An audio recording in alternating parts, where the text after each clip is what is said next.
కొండేపి నియోజకవర్గంలో కూడా 2 దఫాలు తెలుగుదేశం పార్టీకి ఓటేసి గెలిపించారు. అంతకుముందు కూడా ఆయన ఓటేశారు, ఆయన గెలవలేదు. 3 దఫాలు మన శాసనసభ్యుడికి ఓటేశాం. ఏం అభివృద్ధి జరిగిందని ఒకసారి ఆలోచన చేయండి. దీర్ఘకాలికంగా ఉన్నటువంటి సమస్యలు పరిష్కారం అయ్యాయా? ఆ ప్రాజెక్టులు పరిష్కారం అయ్యాయా? ఆ రోడ్లు, ఆ బ్రిడ్జ్లు పూర్తయ్యాయా? మన గ్రామాలకు మంచి రోడ్లు వచ్చాయా? మన దళిత వాడల్లో డ్రైనేజీలు, మళ్ళీ రోడ్డు వ్యవస్థలు వచ్చాయా? మన ప్రాంతానికి ఒక మంచి ఉన్నత విద్యాలయాలు ఏమైనా వచ్చాయా? ఒక పీజీ సెంటర్ వచ్చిందా? ఒక మెడికల్ మరి కాలేజ్ లాంటిది ఏదైనా వచ్చిందా? ఒక గవర్నమెంట్ ఇంజనీరింగ్ కాలేజ్ కానీ మరి నైపుణ్యాభివృద్ధికి సంబంధించినటువంటి కాలేజ్ కానీ వచ్చాయా? ఒక్కసారి ఆలోచించాయి.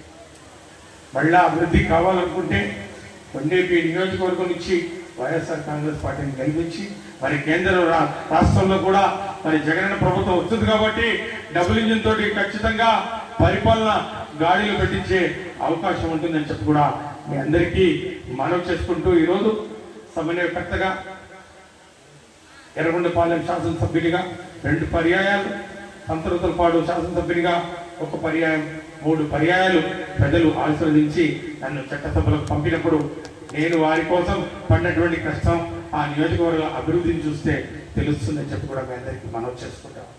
ఉన్నత మరి అధికారిగా కేంద్ర ప్రభుత్వంలో పనిచేశాం, 13 సంవత్సరాలు పనిచేశాం.